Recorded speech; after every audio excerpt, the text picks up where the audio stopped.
శ్రీమాత్రే నమ. నమస్కారం, శరణమయ్యప్ప. సద్గురు జ్యోతిషాలయం డిసెంబర్ నెల గోచార గ్రహస్థితులను దృష్టిలో పెట్టుకొని అన్ని వర్గాల వారిని దృష్టిలో పెట్టుకొని ఈ నెల జాతక పరిశీలన అనేది చెప్తున్నాం 12 రాసులకి. ప్రతి ఒక్కరికి జాతకం అంటే కూడాను నాకు ఎలా ఉంటుంది, ఆరోగ్యం ఎలా ఉంటుంది, వ్యాపారం ఎలా ఉంటుంది, ఉద్యోగం ఎలా ఉంటుంది, నా జీవితం ఎలా ఉంటుంది, నా రాజకీయం ఎలా ఉంటుంది, ఇలాంటి ఒక తాపత్రయంతోనే మనం పరిగెడుతున్నాం. ప్రతి ఒక్కరు గుర్తుపెట్టుకోవాలి, జాతకం అనేది, జ్యోతిష్యం అనేది పడుతున్న వర్షానికి ఒక గొడుగే కానీ జ్యోతిష్యం జీవితం కాదు. మీరు మిమ్మల్ని నమ్ముకోండి చక్కగా.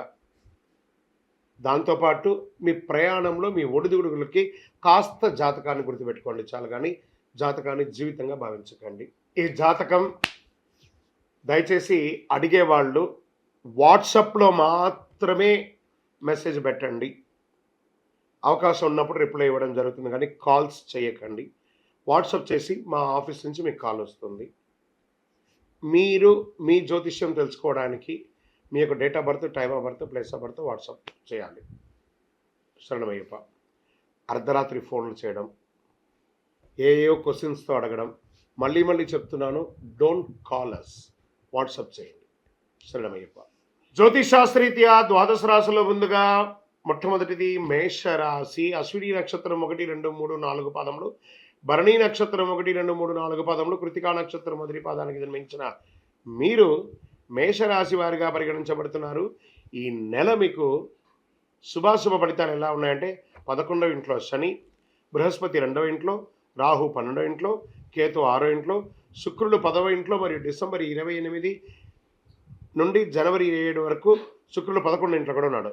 రాశికి అధిపతి అయినటువంటి అంగారకుడు 7th డిసెంబర్ నుండి 24 ఫిబ్రవరి వరకు తిరోగమనంలో ఉంటాడు. సూర్య భగవానుడు 9వ ఇంట్లో ఉంటాడు. ఈ నెల దాదాపు అన్ని అంశాలు గొప్ప ఫలితాలు పొందవచ్చు. మేషరాశి వారికి గత కొన్ని రోజులుగా మీరు అనుభవిస్తున్నటువంటి మనక్షోభ, మానసిక, ఆర్థిక, సామాజిక క్షోభ కొంచెంగా ఉపశమనం అయ్యే అవకాశాలు ఉంటాయి. పరోక్షంగా ఆర్థికమైనటువంటి ప్రయోజనాలను పొందుతారు. బెట్టింగ్స్ లేదా షేర్ మార్కెట్ స్పెక్యులేషన్ ద్వారా, రియల్ ఎస్టేట్ ద్వారా చాలా కలిసి వస్తుంది. ఈ నెల ఆత్మవిశ్వాసం పెరుగుతుంది. ఏదైనా సాధించాలి అనే ఒక సంకల్పం, ఇన్ని రోజులు నేను టైంపాస్ చేశాను, ఇక మీదట కూడా నేను ఏదైనా సాధించకపోతే ఎలా, నా వయసు పెరుగుతుంది కదా అనే ఒక భావన మీలో వచ్చినప్పుడు మాత్రమే మీరు వెలుగులోకి వస్తారు. మీ పాత వాహనాన్ని మార్చుకుంటారు, కొత్తది కొనుక్కుంటారు. ప్రయోజనాలైనటువంటి ఖర్చులు, అది ఒక్కొక్కసారి పని భారంగా కూడా ఉంటుంది. ఆర్థిక సంబంధాలు కొన్ని క్లిష్ట పరిస్థితులు కూడా ఎదురు చూసుకోవచ్చు. వ్యాపార విస్తరణ, expansion of your business, me co business people దగ్గర నుంచి బాగా పోటీ రావడం, ఇవన్నీ జరుగుతూ ఉంటుంది. చిన్న తరహా పరిశ్రమలు, వాటికి చాలా లాభాలు ఉంటాయి. దూర ప్రయాణాలు మ్యాక్సిమం వాయిదా వేయండి, కలిసి రాదు దూర ప్రయాణాలు. ఉద్యోగంలో పనిచేసే వారికి పని భారం పెరగవచ్చు. పై అధికారుల నుంచి స్ట్రెస్ కూడా పనిచేస్తున్న వాళ్ళ ద్వారా చిన్న ఇబ్బంది ఉంటుంది, లేదా మీకు అకాల ట్రాన్స్ఫర్స్ ఇవన్నీ కూడా ఉంటుంది. నిరుద్యోగులకి ఆఫర్స్ వచ్చే అవకాశాలు, ఎండ్ ఆఫ్ ద మంత్ వచ్చే అవకాశాలు ఉన్నాయి. నూతన రుణ ప్రయత్నాలు కలిసి రావు. దొరికింది కదా అని చెప్పి అప్పులు తీసుకోవడం మొదలు పెట్టకండి. తిరిగి కట్టేటప్పుడు చాలా నొప్పి ఉంటుంది. ఇప్పుడు పని అయిపోతుంది కదా అనుకోవద్దు. అస్సలు మీకు అక్కర్లేదంటే ₹1 కూడా, ఆ ₹1 కూడా కష్టపడను కానీ అప్పు తీసుకోకండి. సమాజంలో ప్రభావవంతమైనటువంటి వ్యక్తి ద్వారా మీకు ఒక మంచి అవకాశం దొరుకుతుంది. మాస చివరిలో మీ యొక్క కెరీర్ ఏదైనా అడ్డంకి తొలగిపోవడంతో మనసులో సంతోషంగా ఉంటారు.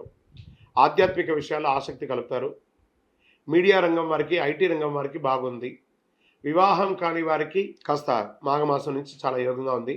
నూతన ఉద్యోగ ప్రయత్నం వారికి కొంచెం గట్టిగా, రాజకీయ నాయకుడికి మిశ్రమంగా ఉందండి. మీకు అనుకూలమైనటువంటి రోజులను చెప్పుకుంటే డిసెంబర్లో 2, 5, 8, 11, 15.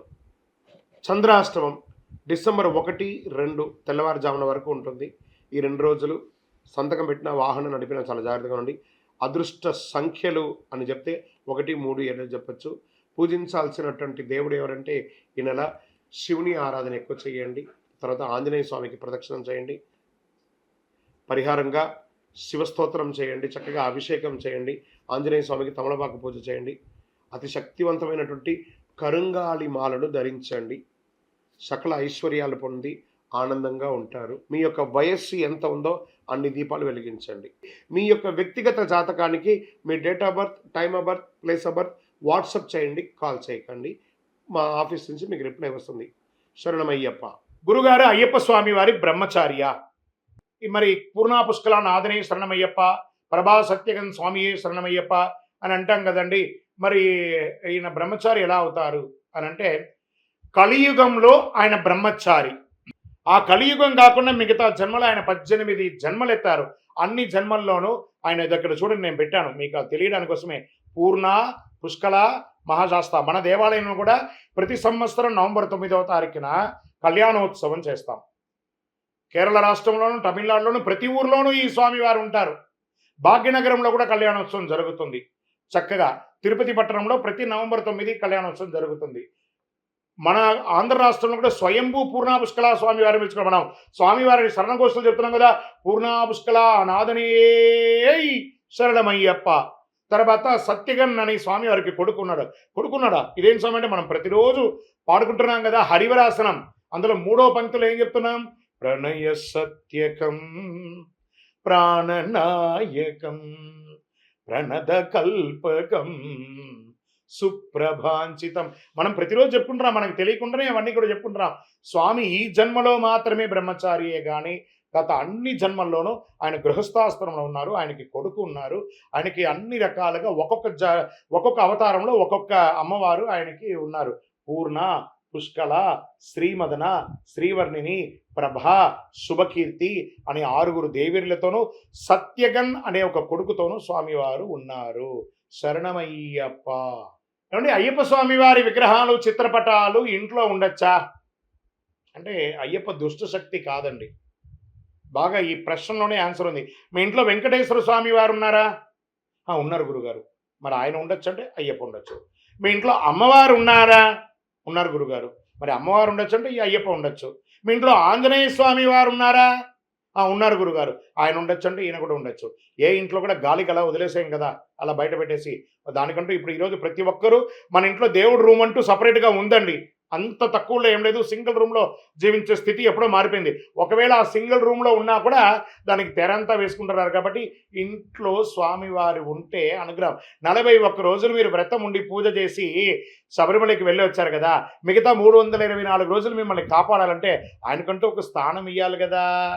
కాబట్టి అయ్యప్ప స్వామి ఇంట్లో ఉంటే చాలా మంచిదే. ఐశ్వర్యదాయకుడు. ఎక్కడ చూసినా నీవే అయ్యప్ప, సర్వాంతర్యామి స్వామి అయ్యప్ప. శరణమయ్యప్ప. అయ్యప్ప స్వామి వారికి తండ్రి ఎవరు, తల్లి ఎవరు? అయ్యప్ప స్వామి వారికి సాక్షాత్ పరమేశ్వరుడు, మహావిష్ణువు అవతారాల్లో ఒకటైనటువంటి మోహిని అవతారంలో ఉన్న మహావిష్ణువు అయినటువంటి మోహిని స్వామివారి యొక్క తల్లిదండ్రులు. మరి స్వామివారిని కలియుగంలో పెంచినటువంటి తల్లిదండ్రులు ఎవరు? స్వామివారిని పందల రాజుగా ఉన్నటువంటి ఆ రాజు పెంచాడు. కాబట్టి ఎలా రాజుకు దొరికాడు? గోరాడవిలో బాలునిగా సర్పము నీడలో తవలింప, వేటకు వచ్చిన బాలునకు రాజునకు పసిబాలునిగా కనిపింప. ఆ రాజు, పందల రాజు వేటకు వెళ్తుండగా పంపా నదీ తీరంలో స్వామివారు ఆ యొక్క సర్పం నీడలో ఉన్నారు. తీసుకువెళ్ళి ఆ భార్యకు ఇచ్చాడు. వాళ్ళకి పిల్లలు లేరు, పెంచుకుందాము శివ ప్రసాదమని. అతని పేరు రాజరాజవర్మ. స్వామివారి యొక్క తండ్రి పేరు రాజశేఖర పాండ్యుడు రాజరాజవర్మ.